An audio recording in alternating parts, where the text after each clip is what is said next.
Welcome to Lab Life with the Air Force Research Laboratory. Hi, I'm Michelle. And I'm Kenneth. Hello, folks. This episode of Lab Life is a special one. We had the chance to speak with Dr. Lloyd Tripp before his retirement to discuss aerospace physiology, AFRL facilities, and how putting people in a box and sucking the air out is an integral part of any pilot's training. In 3, 2, 1.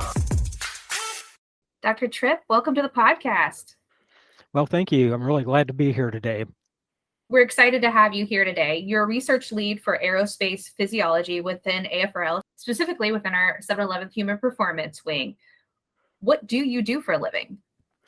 Well, I'll tell you, this is one of the coolest jobs in all of AFRL because my job is to take people, test subjects, basically control the research that we're doing, run the research programs, and put those folks into the big box and suck the air out, or put them in a centrifuge and spin them around the room. Hold on, I want to revisit what you said there. You said the big box. What is that? Oh, the big box, that's the altitude chamber. Yeah, I'm sorry. Yeah, it looks like a big box. You have to just call it like it is. It's actually a little bit more complicated than that. So really what we're doing in the acceleration environment, in the centrifuge, is really looking at new technologies that are coming down the pike. So these are new technologies that will go into aircraft. We're looking at pilot cognitive performance. We're looking at things like the applications of breathing regulators and evaluations of equipment. And we do that in both of those facilities. So whether we're taking you up and simulating the altitude that an aircraft would be flying at, or simulating the gravitational forces that a pilot might experience during flight, that's basically what our facilities do. And that's something we're going to dive into here in a bit, because something many folks may not realize is the very storied history of altitude-related research and working in centrifuges, everything you mentioned, because it's critical to a pilot's life. They need to know what it's like before going up. So what you're doing there is not only truly integral, but from what I understand with AFRL, really one of a kind here. It really is. And, although research in these types of facilities has been done for many, many years, they keep changing the aircraft that we fly, and then the parameters and altitudes and speeds and acceleration. And so these facilities basically help us keep up with the onset of new technologies in aircraft. But probably more importantly than that, I think that the facilities that we have today are much more technically savvy, if you will, than the facilities we've had in the past. And so I'll give you a couple of examples. So the centrifuge that we have today has an onset rate of 15 G per second. So what does that mean? 15 Gs per second means that in 1 second's time, you could be at 15 G from a dead stop, or pretty close to a dead stop. Wow.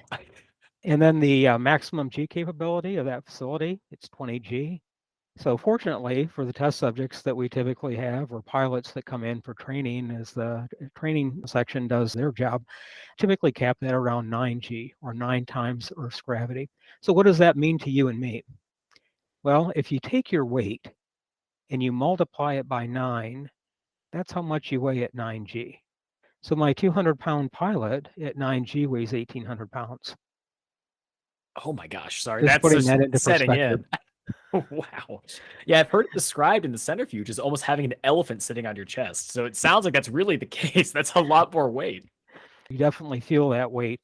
I was a test subject for 8 years in the centrifuge and had an opportunity to pull G more times than I like to think of. Matter of fact, in one of the evaluations we did of a system called Combat Edge, which we currently have in fighter aircraft, system had a little bit of an issue, and I ended up going to 9G 178 times before the problem was resolved. Of course, I used to be a lot taller too than I am today, but sometimes it takes that type of dedication and involvement to be able to figure out what the problem is, get it fixed, and then move on and get that system integrated into the aircraft. So when I was a kid on the merry-go-round, what kind of G's was I pulling, Dr. Tripp? On the merry-go-round, probably not very much, maybe about less than a half a G. But if you ride roller coasters And I always when I have an opportunity, I always ask students at high schools when I go and give talks, I'll ask them, how many of you pull G like pilots in fighter aircraft? And nobody raises their hand. And then I'll ask, how many of you have been on a roller coaster at an amusement park? And depending on the age, most of them all raise their hand. And I said, well, then you've experienced the same gravitational forces that a pilot's experienced. Matter of fact, I said, when you hear that click, click, click, click, you know what's coming next, right? You're up over the top and you're down and you're heading straight down towards the ground. And then you feel your body being pulled down and you're saying to yourself, oh, please don't let the bar that's holding me in place fail. And then just about the time you thought that, you were heading back up again. And about that time, when you got all the way to the top, it felt like your body was coming up out of the seat. Now you've experienced some less than 1G or negative G. And then as you came back around the corner and it did a really, really tight turn to the left and then one to the right, those were G forces side to side. And then when it came to a stop and your body went forward, you experienced minus GX or back to chest acceleration. And when they launched you initially and it forced you back into the seat, that was positive GX. By the way, those are all the G forces that could possibly occur in flight. And so if you've ridden a roller coaster, you have probably experienced those. And roller coasters, incidentally, typically about 5G on a really good roller coaster these days. Well, I'll make sure then to keep that in mind. The last big roller coaster I rode, or a really impressive one, I'd say, was Diamondback. Not a sponsor, of course. But I was able to feel a lot of G's there. Didn't realize how similar my experience could have been to different pilots. But that does bring something to mind. So I did this when I was a bit younger, and I'm here now today. So I'd love to find out, Dr. Tripp or Lloyd, what brought you here then? Like in your childhood, we've had a lot of things that build up to this moment to make us these scientists we are. So what got your interest in well doing what you do? Well, interestingly enough, all the way back into grade school, I really liked science.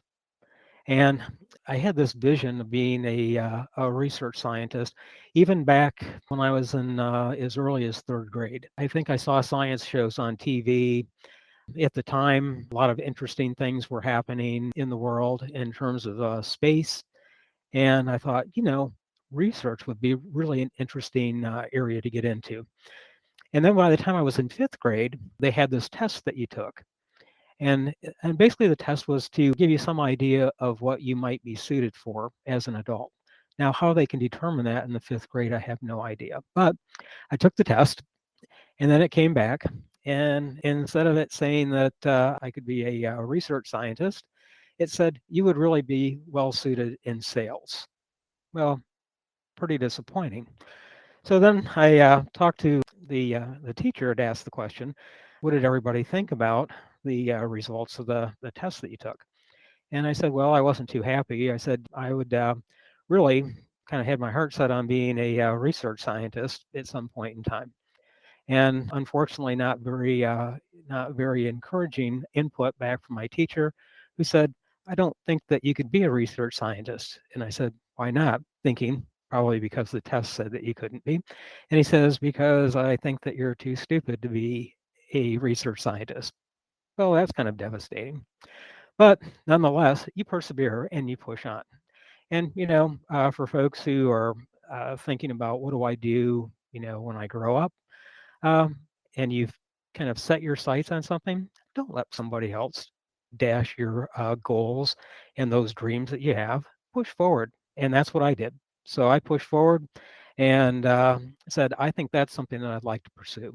And so I did. So science was really something that I studied relatively hard while I was in grade school and then further on and junior high. But by the time I got to high school, my first day in a life science class, the teacher called and says, "Can I see you out in the hall?" And I thought, I wonder what I did. And so I go out in the hall, and he says, "Why are you in this class?" And of course, in high school, this is the first time that you're changing classes. So you're going to different rooms and those types of things. You're trying to get used to that. And I was panicking, thinking that I walked into the wrong classroom. And I said, I think I'm supposed to be here. This is life science. He goes, no, no, no, not the why are you here in this class? You're assigned here. He says, why are you taking biology? And I said, because they wouldn't let me take biology. And he said, I'm going to see if I can get you in a biology class. He goes, you need to be taking biology, not life sciences. So he came back and he said, I can't get you in a biology class, but what I can do, he says, I can get you in an independent study class in science. He goes, and basically you can do independent study in biology. And so I basically came up with experiments, and then I ran those experiments. And so actually it turned out to work out really nicely because I basically did independent study in science for 4 years in high school and got to work on things like tissue culturing and genetics and bacteriology and in the microbiology area. And so it was a really great experience. And then took physiology and those types of things. Had my sights set on going to pre-med. I said, you know what? I said, I think medicine would be a really cool area to go into. So out of high school, I was in a pre-med program and then unfortunately ran out of money. And then said, what else could I do in the medical area that would really make me happy? And so I started looking around, and at that time I was working construction and ran across a recruiter who said, if you are interested in medicine, he said, we've got multiple career fields in medicine in the Air Force. And so I said, well, what kind of career fields do you have? And so he said, well, you can be a medical technician. And he said, you can either work on the ward with individuals, like with patients who are admitted to hospitals or work in clinics. He goes, or you could work in aerospace medicine. I go, ooh, what's aerospace medicine? He says, in aerospace medicine, he says, you basically are helping the flight surgeon take care of pilots. So physical exams and medical exams of the pilot population, as well as the air traffic controllers and combat controllers, and anybody who basically had an aeronautical rating went to flight medicine. And I thought, wow, what a cool area to work in. So took the test, enlisted in the Air Force in 1977, and went in the Air Force and became a medical technician working in aerospace medicine. And so my first assignment was Norton Air Force Base in California. And they had C-141 transport aircraft there at the time. And so the squadron I was assigned to, the squadron commander said, you should probably fly with us, every once in a while just to see what the pilots have to go through from a day-to-day perspective as both pilots and air crew and what their jobs are. So you better understand when we come in off of a mission, why we're not always in the best mood when we come see somebody in flight medicine, or kind of what the culture is of the people that you're taking care of, which was really a great opportunity. I flew all over Europe with places in the Orient, then to Australia and New Zealand. All those times that I did that, I always learned something new on a mission and got to know the air crew extremely well that way. And what was your next assignment? I was assigned to a fighter squadron in England. My squadron commander knew that I liked to fly, and so he somehow worked it out to allow me to fly in F-111Fs periodically with the fighter squadron, which was a great experience. I deployed with them. Anytime they deployed someplace, I was their medical support in the field along with a flight surgeon and usually another technician. But it was really a great experience because now I had an opportunity to experience G-force, and I had an opportunity to experience altitude and flight equipment and what those pilots went through on a day-to-day basis in flying in those environments. And all of those things that you do add up. It's kind of a cumulative learning experience that you can use someplace down the road. And I can give you an example. So one day my squadron commander says, guess where you're going tomorrow? And I thought, oh, we're going TDY someplace. We're going to go travel. And I said, so where are we going? He says, well, we aren't going anywhere. He goes, but you are going to go to fighter tactics course. And I said, a fighter tactics course? And he goes, yes. He says, when you fly with us, you fly in the weapon systems officer seat. And he says, and you should know what tactics we employ and why we employ those. And he said, so you're going to the weapon systems, you're going to go to the course to learn how we employ those things as a weapon systems officer. So I went to the course and thought to myself the whole time, I will never use this skill at all, ever. So fast forward many years, we're doing a project on the centrifuge. We have subjects flying the centrifuge closed loop. which means that they're in control of the centrifuge. And when you pull back on the stick, it speeds up. And when you push forward on the stick, it slows down. And you're basically tracking an airplane on the screen and then following that aircraft. And when your heads up display says that you're at 9G, no kidding, you are really at 9G. And so my first test subject pulled 9G for 45 seconds, which is something you would never do in a fighter aircraft, maybe a couple of seconds max at 9G. And so I couldn't figure out, why did she pull 9G to catch the airplane? And then I realized she knew nothing about fighter tactics. We needed to take a step back in the experiment and teach our subjects about fighter tactics and how to catch that airplane and not pull 9G, maybe only 5.5G, much easier on the body. So I had an opportunity to apply the fighter tactics course that I took while I was at a fighter squadron directly to the research projects that we were running at the time. Wow. When I step back and think about it, you said that you signed up for the Air Force in 1977. So we're really, climbing through 45 years of history that you've had with the Air Force. Yes, absolutely. So I've worked for the Air Force in many capacities. So I started out enlisted. I was conducting research projects at the time. And then I got off of active duty and went in the reserves because I really enjoyed aerospace medicine and what I did. And when I joined the reserves, I had an opportunity to go to Desert Storm and support the air crew there as part of a deployed package to both Oman and then Saudi Arabia. And then I was in charge of medical operations in Oman and then at King Fahd Air Base in Saudi Arabia. While at the same time, I now worked as a civilian contractor for the Air Force. So I continued working for the Air Force. Of course, after Desert Storm was over and I came back, I continued to work as a civilian research scientist for a couple of contractors. And then eventually transitioned into civil service. So I've done all three things over the course of 45 years, all different experiences, and all things that I have just really enjoyed. Matter of fact, I would never tell my boss this, but I enjoy it so much I would probably do it for free. Quite the history there. And during one of your active duty assignments where you were at a predecessor lab for AFRL, you actually earned the Harry G. Armstrong Award for Scientific Excellence. What was this award, and how was it a watershed moment for your journey? Yeah, so that award was at the time was the top scientific award presented by the laboratory. And so there was a competition for that award. And typically the researchers who had cutting edge projects and had lots of experience doing research were nominated for that award. And my boss, working in the acceleration area, said, I'm going to nominate you for the Harry G. Armstrong Award. And I said, well, I'm really honored, to even be considered to be nominated for it. I didn't really think that I had a chance to win that because the competition for that, of course, is extremely stiff, right? Because I'm a tech sergeant in the Air Force competing against PhDs.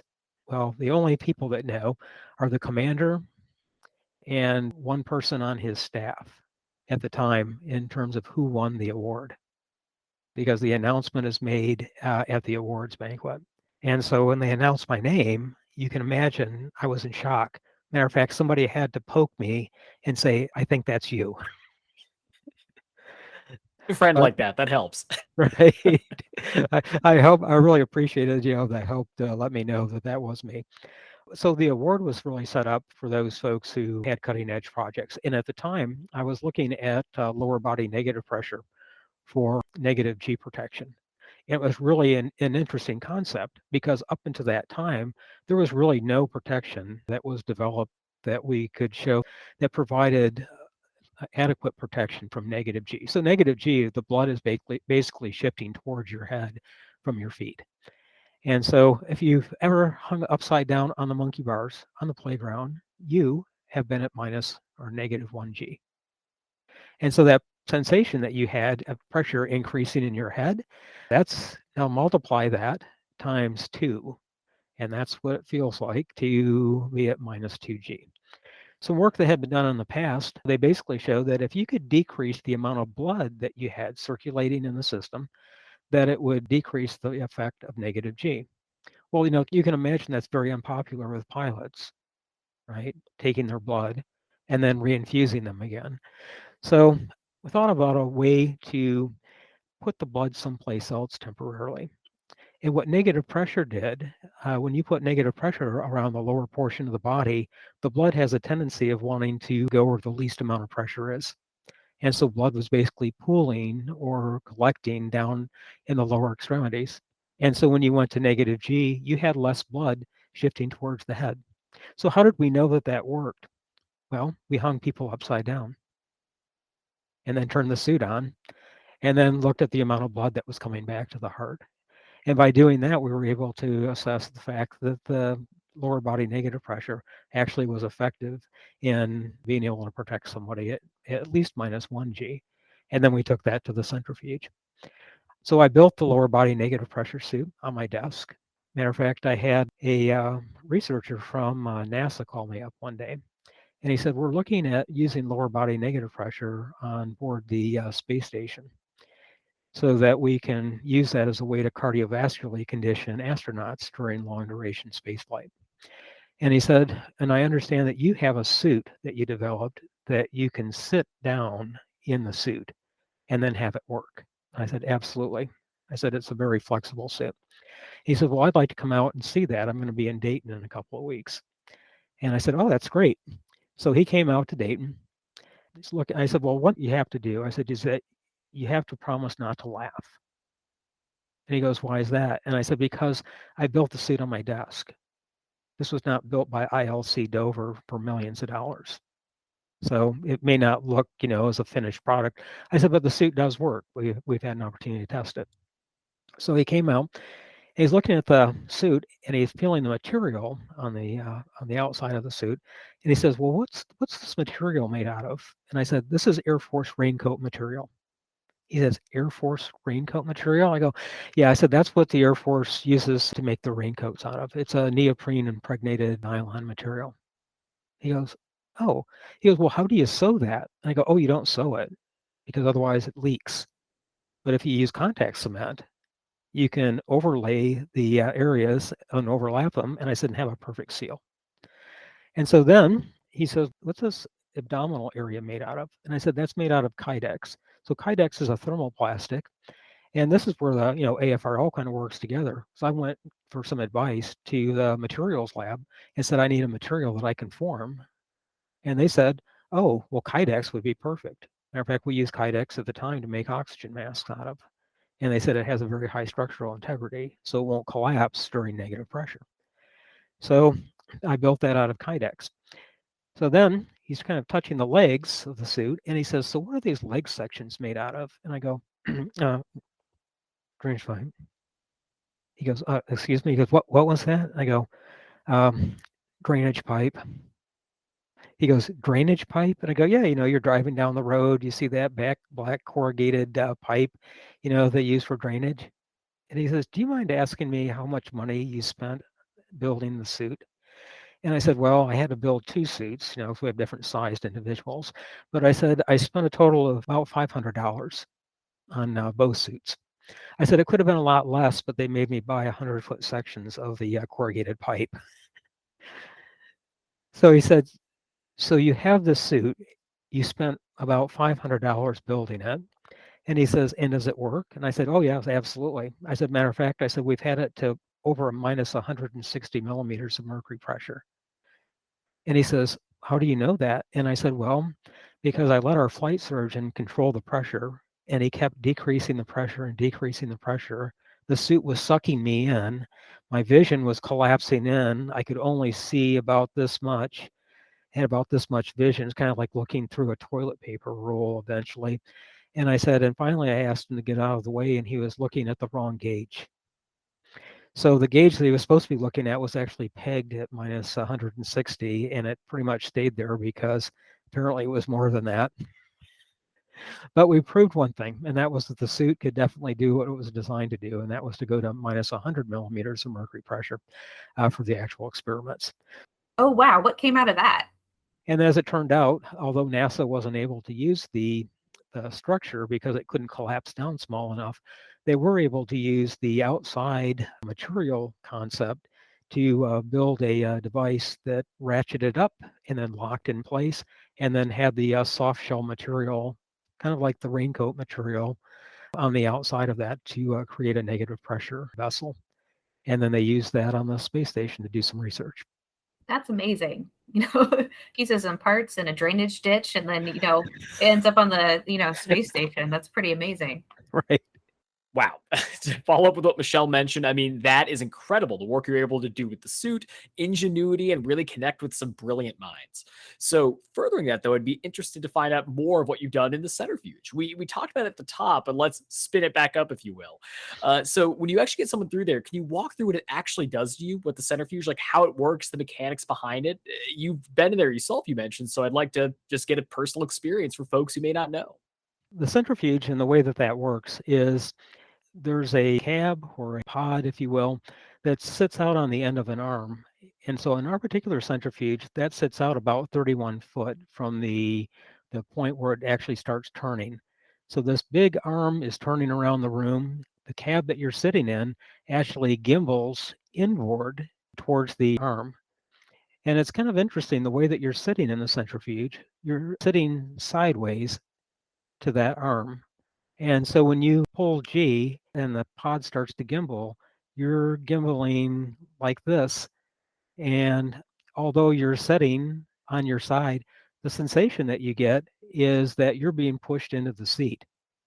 If we didn't have you at G, that you would basically fall sideways, if you will, out of the seat. So the G force actually helps keep you in the seat. But the sensation that you have, like I said, is that the force is coming from your head to your feet during positive G. And some of the interesting things that happen with that, and pilots experience this as well when they're pulling G in airplanes, is that things happen to your physiology. So blood starts to pool or to collect in the lower extremities. You get less blood coming back to the heart. The blood pressure at head level starts to decrease. And when that happens, you start getting some visual effects. So depending on how fast we get you to G, if it's relatively slow, there's some symptoms that you start to experience. And so one of those is that vision starts to decrease. And that kind of differs between individuals. Some people, it's your vision collapses in, and it's like looking down a circle that's slowly collapsing in, and then finally gets to a point where you can't see. And when you get to that point, that's called blackout. So you can't see what's going on, but you can hear what's going on. And typically that's people yelling at you that you need to do something to prevent that from happening. Because the next step beyond losing that vision is that you'll actually lose auditory monitoring capabilities. And then beyond that, you're unconscious. And so we don't want subjects to be unconscious, just like we don't want pilots who are in flight to be unconscious, although that does happen at times, or can happen. But we do some things to protect the pilots. So before that individual goes in the centrifuge, they're wearing some protection equipment.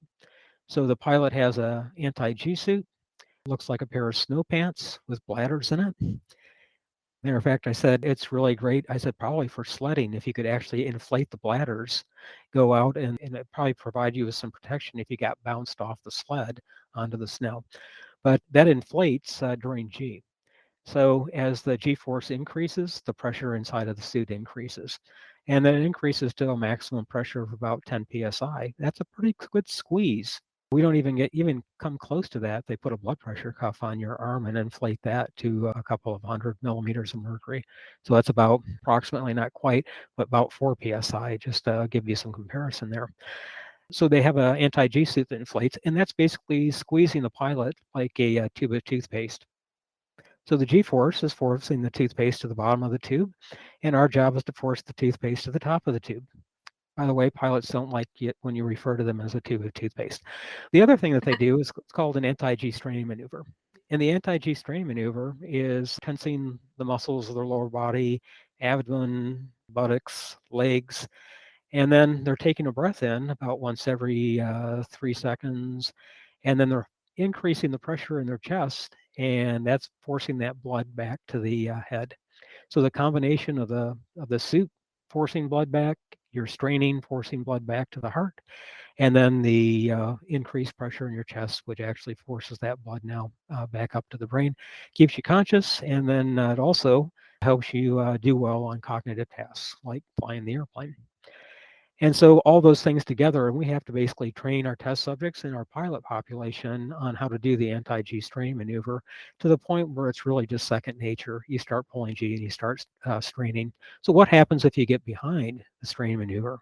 And you didn't start straining at the point you start pulling G? Well, all those things that I talked about, some light loss occurring, some blackout, and eventually loss of consciousness, those types of things can occur. So that's basically how we get somebody set to go in the centrifuge. All of our profiles that we use are run by the computer, so it's a computer-controlled operation.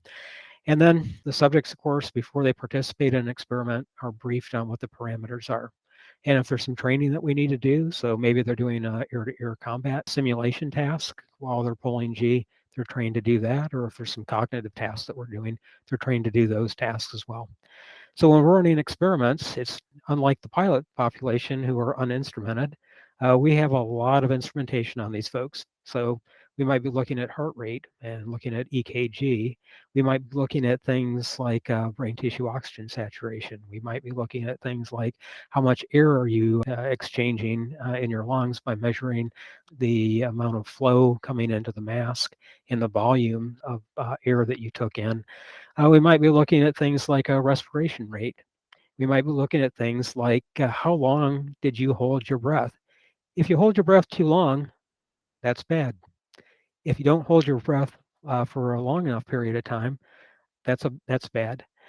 So it's kind of like Goldilocks and the Three Bears. There's just that just right point that we're trying to get folks to in terms of that air exchange when they're doing the anti-G strain maneuver. So all those things put together are basically helping to keep them conscious during the acceleration profiles. So does some of this research have multiple purposes? If you put a Air Force pilot into the cockpit at the end of the centrifuge arm, or you put an astronaut in there, they can use that simulator like you mentioned, and they can see what the tasks are like under as much real life situations as you can make it, including the pressure and all these things. Right. And over the years, we've actually helped in aircraft accident investigations. So we can get the profiles off the aircraft that went down, and we can pull that information comes off the black box, and then we can recreate those profiles in the centrifuge. And we've done that in the past, working on various accident investigations, and then providing input back to that individual, the G levels that they pulled, and for the period of time, did that set that individual up to a point where they may have experienced a G-induced loss of consciousness event, where the G-force basically caused them to lose consciousness. And that's really important in trying to create those accidents. You mentioned a little bit about it doesn't make any difference who you have come in and participate, and that's absolutely true. Matter of fact, we've even worked with industry. So we worked with the group out of Blue Origin at one point in time. So civilians in space, and it was early on in their design process for their spacecraft, but we also do work with other groups within the DoD. So we're really very, very closely with our neighbors one building over, the Navy Medical Research Laboratory down the hall from us. And we basically do a lot of collaborative work with the Navy on projects. Matter of fact, on any given day when you come into the facility and you see people collecting data, it's really difficult to know who's actually in the Air Force and who's in the Navy, because we work that closely together. And we work together as a team because we both have the same issues. We're both dealing with pilots. Doesn't make any difference what branch of service you're in. The G-force doesn't really discriminate, or the altitude doesn't make any difference. It's really a physiology of humans and how they respond in those environments. So we do a lot of really close work with the Navy. And something you may do with the Navy as well, the centrifuge for sure, but we know another part of your job is sucking the air out of the box, as you put it. So that's the That's right. altitude chamber. So I assume you do work with them there. And following that thought, what kind of work is done in the altitude chamber? Yeah, so part of our mission is research. So I talked a little bit about that, but the other part of our mission is equipment evaluation and test and evaluation. And so things like next generation aircraft. So our next generation trainer, we've had an opportunity, both groups, very interested in how the breathing regulator works and how somebody breathes on that and how easy or difficult is it to breathe, because some of those technologies end up in both of our weapon systems. We've done some work for the F-35 group as well. And again, we're looking at breathing regulators and how do those work and what improvements can you make to equipment over time? What might the next generation look like? And you do that not only in the centrifuge, but the altitude chamber as well. Matter of fact, in the altitude chamber, we're making sure that those breathing regulators are providing the amount of oxygen needed for a given altitude. And it's not just the level of oxygen. At a given altitude, say above 40,000 feet, we need to have some positive pressure associated with that 100% oxygen that you're breathing, just to be able to force the oxygen into the blood at those types of altitudes. So both of us work together as teams and evaluating the equipment. Next gen helmets, we've done some work with those, and we're going to do some more work with those in the future.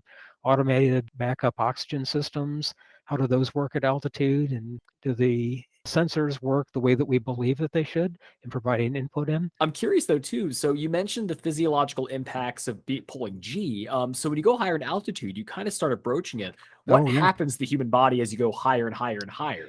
Yeah, so what happens is if we're not giving you supplemental oxygen, is that the oxygen level of the blood decreases over time. So what does that mean? Well, what that means is that you have less and less oxygen coming to the brain. And when you have less oxygen to the brain, we don't process information very well. And so there's a couple of different tasks, and we use these tasks basically to emphasize to pilots just how dangerous and how insidious a hypoxic event is. So hypoxia, basically, all that means is it's the medical term for we don't have enough oxygen to the blood. As you're at altitude for long periods of time, you see the oxygen levels continue to decrease. And then if you're doing a task, and so some of the tasks that we have pilots do, sometimes we give them the shape sorter, the one that you give little kids. So it's the square goes in the square hole, and then the circle goes in the circle hole, and that star goes in the star hole. We'll give them that task to do. And then we'll ask the pilot, we'll dump all the shapes out and say, can you put those back in for us? And they always look at you like, yes. Seems simple enough. Right. So they start working on the task. We've already taken them off oxygen. Well, pretty soon, their oxygen levels have reached a critical point for their brain to actually process information.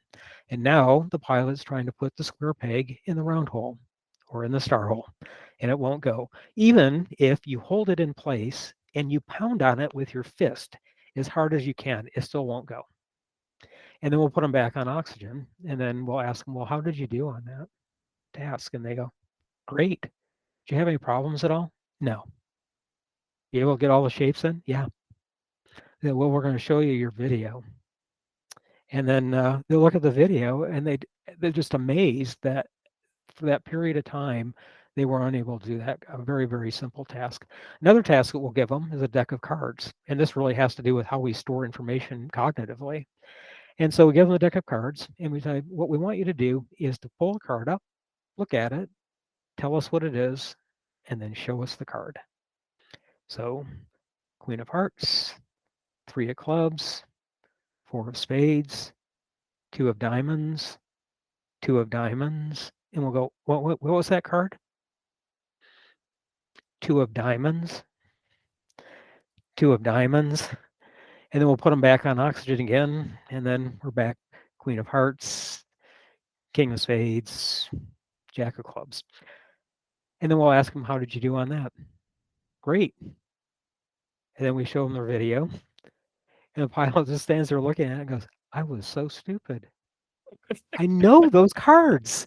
Why did I say that? I said, you said that because the oxygen to your brain was so low that you were unable to recall that information that you've got back in there in the storage area part of your brain. You couldn't pull that information forward. And so the last thing that you remember was that last card that you pulled before that information. You were unable to pull that information up. And they're just amazed. And I said, can you imagine being in the airplane and then not being able to do the task or believe that you're doing the task fine and you're not? So bringing this all to a head then, or really to an end, after this 45 years you've had serving with the Air Force, whether it be a civilian, enlisted, researcher, all the above, you have to have some amazing advice for the future workforce. And we know a major part of your story too is being a mentor and having amazing mentors. So we know there's a story that may illustrate kind of this point with one of your first students that you actually had as a mentee. Using that as kind of context, how did that not only shape you as a mentor, but how can this help people looking to join a similar field to you in the future with the advice you have? One of the really cool things about Right Pat is we have a program. Well, we have several programs for different levels of education, but one of the programs we've participated in quite a bit is takes high school students in and basically matches those high school students up with researchers. And this is the Right Scholar program. And I'll tell you what a great program. If you could see the resumes of the individuals who apply for this program, it is amazing the things that they've done already in their life and those life skills that they've developed, as well as the education level that they have. Most of those individuals have grade point averages of about 4.6 to 5.0, which means that you're taking a lot of additional difficulty courses as part of your high school education. And so I remember the first Right Scholar student that I had. She came in, she was very shy. And her first day, she said, do you know what I'll be doing this summer? And I go, yes, I do. I said, this summer, I said, you're going to teach test subjects for the centrifuge how to fly the F-16 flight simulator. And her eyes got really big and she says, well, I can't do that. And I go, no, you can. I've read your resume. I said, you are scary smart. Matter of fact, she had aced the ACT and the SAT, both. And so I said, she goes, well, I don't know how to fly the F-16 flight simulator. I said, right, not today. I said, but one of the things we're going to do, I said, is I'm going to work with you. I'm going to teach you how to fly. I'm going to teach you all the ins and outs of how you keep the airplane in the air, some aerodynamics. And then every day for the next, I don't know, maybe 2 months, what I want you to do is spend 2 hours a day flying the flight simulator. And she says, well, let me get this straight. She says, so for 2 hours a day, you want me to come in and you want me to play video games? I said, well, I like to think of them as, well, high order cognitive tasks. But hey, if video games works for you, yeah, pretty much. That's what I like to have you do. And she goes, well, how cool is this job going to be? And I go, oh, this is a really cool job. And so in less than a month's time, she was basically trained up and she was ready to start training test subjects. So she trained all of our test subjects for one of our experiments on how to fly the F-16 flight simulation. But while she was there, and usually I have a meeting with the students, probably their second week after they get done with their in processing. So I asked her, I said, so what do you want to do when you grow up? And she goes, I don't know. I said, you don't have any idea what it is that you want to do when you grow up? And she goes, no, I'm still trying to figure that out. And I said, okay. I said, so what I want you to do this weekend, this was on a Friday. I said, so what I want you to do this weekend is I want you to go home and think about what it is that you want to do when you grow up, and then come back and tell me on Monday. She says, you want me to go and figure out what I want to do when I grow up over the weekend? I go, yeah, that's your assignment. She goes, and you need to know Monday. I go, Monday, yeah, yeah. So one day she comes in and I said, so do we figure it out? And she says, she says, I've always been interested in medicine. And she says, but I really don't know a lot about medicine. And I said, okay. I said, so how do we fix that? And she goes, I don't know. And I said, well, I'll tell you what. I said, I know a lot of people in medicine. Matter of fact, I used to work in medicine. So I have a lot of contacts. I said, why don't I call over to the medical center at Wright Pat and see if I can get one of the docs to have you shadow him for a day. And she goes, oh, really? She says, like, you think they'll let me shadow him? I go, absolutely. I said, we love talking about what it is that we do. And it doesn't make any difference what career field it is. It could be medicine, it could be science, it could be whatever. Pick a career field. You will find somebody who wants to talk to you about what it is that they do. And what better way to figure out what it is that they do, and if that's something that you're interested in, than to shadow somebody. And a lot of folks, I think, that are kind of in that situation right now where you're trying to figure things out, find somebody who does that and work that out so you can shadow them. You probably know somebody who knows somebody who knows somebody who can get you in to do that. So you don't even have to come up with that individual yourself. So anyway, I set that up. She spent a day over at the hospital and she came back and she was extremely excited. She goes, they want me to come back. Can I come back? I go, absolutely. And so she was actually interested in the anesthesiology area. So she teamed up with an anesthesiologist. She was in the surgical suite. She got to see what anesthesiologists did, spent the entire day with them, did 2 or 3 cases during that day with the anesthesiologist, and came back. And she says, I'm going to be an anesthesiologist when I grow up. I said, great.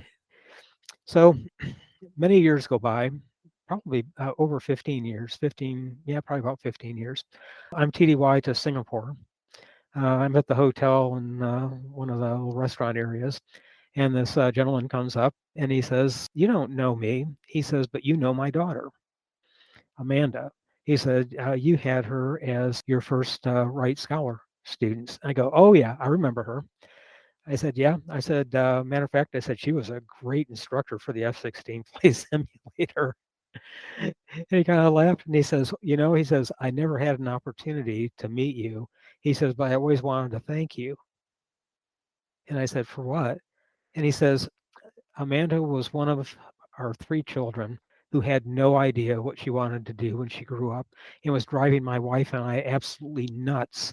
And we told her, you're going to be a sophomore this year. You need to start thinking about what it is that you might want to do. College is just around the corner. And he said, you sent her home with an assignment over the weekend and she figured it out. We spent years trying to get her to figure it out. And he goes, why is that? And I said, because I'm not her parent.